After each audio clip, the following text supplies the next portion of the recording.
آپ صرف اللہ کا بندہ بننا چاہتے ہیں، 3 مقابلے کرنے پڑیں گے۔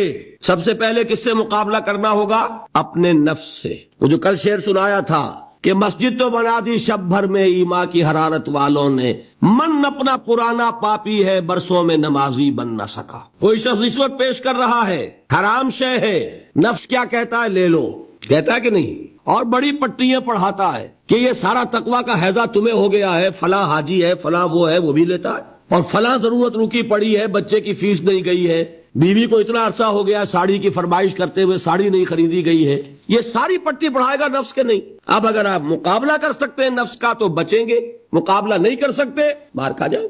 اذان کا وقت آ گیا، اذان سن لی آپ نے، لیکن پھر نفس نے کہا ابھی اور سو، آپ نے کروٹ لی اور کپڑا خوب ٹھیک کیا اور غین ہو گئے۔ اگر آپ اس نفس کے تقاضے کو اس وقت رد کر سکتے، طاقت آپ میں اتنی ہوتی تو آپ کھڑے ہوتے مسجد کی طرف جاتے۔ گویا کہ بندگی رب کے لیے سب سے پہلا جہاد کس سے کرنا ہوگا؟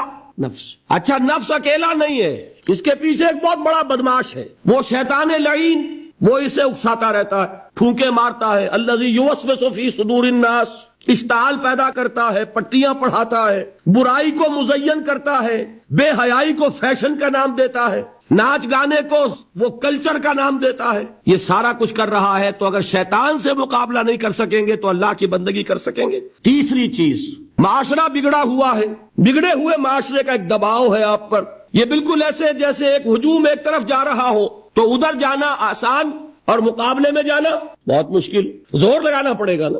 تو معاشرے کا رخ کچھ اور ہے، آپ کا رخ کچھ اور ہے، معاشرہ نہ خدا کو جانے نہ رسول کو جانے، آپ چاہتے ہیں اللہ اور اس کے رسول کے حکم پہ چلنا، کشمکش کرنی پڑے گی کہ نہیں؟ بہت پیارے ہیں وہ مصرے، زمانہ بات و نہ سازت تو با زمانہ ستیز، زمانہ تمہارے ساتھ اگر موافقت نہیں کر رہا زمانے سے جنگ کرو۔ اور بے غیرت اور بے حمیت اور بودے اور بزدل اور کچے لوگوں کا اصول کیا ہے؟ زمانہ بات و نہ سازت تو با زمانہ بے ساز، زمانہ تمہارے ساتھ موافقت نہیں کرتا، بھائی تم زمانے کے رنگ میں رنگے جاؤ۔ آسان راستہ کون سا ہے؟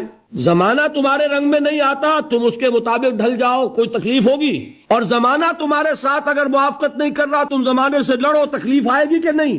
3 جہاد کرنے پڑیں گے تو انسان اللہ کا بندہ بن سکے گا۔ بات سمجھ میں آئی؟ اسی لیے جب پوچھا گیا حضور سے ای الجہاد افضل یا رسول اللہ، اے اللہ کے رسول سب سے افضل جہاد کون سا ہے؟ آپ نے فرمایا ان تجاہد نفسک فی طاعت اللہ، سب سے افضل جہاد یہ کہ اپنے نفس سے جہاد کرو، کشمکش کرو، مقابلہ کرو، تاکہ اسے اللہ کا مطیع بناؤ۔ یہ جہاد ہے افضل الجہاد۔ پہلے میں نے کہا تھا پہلی منزل سب سے اہم، تو جو پہلی منزل کا جہاد ہے وہ افضل الجہاد۔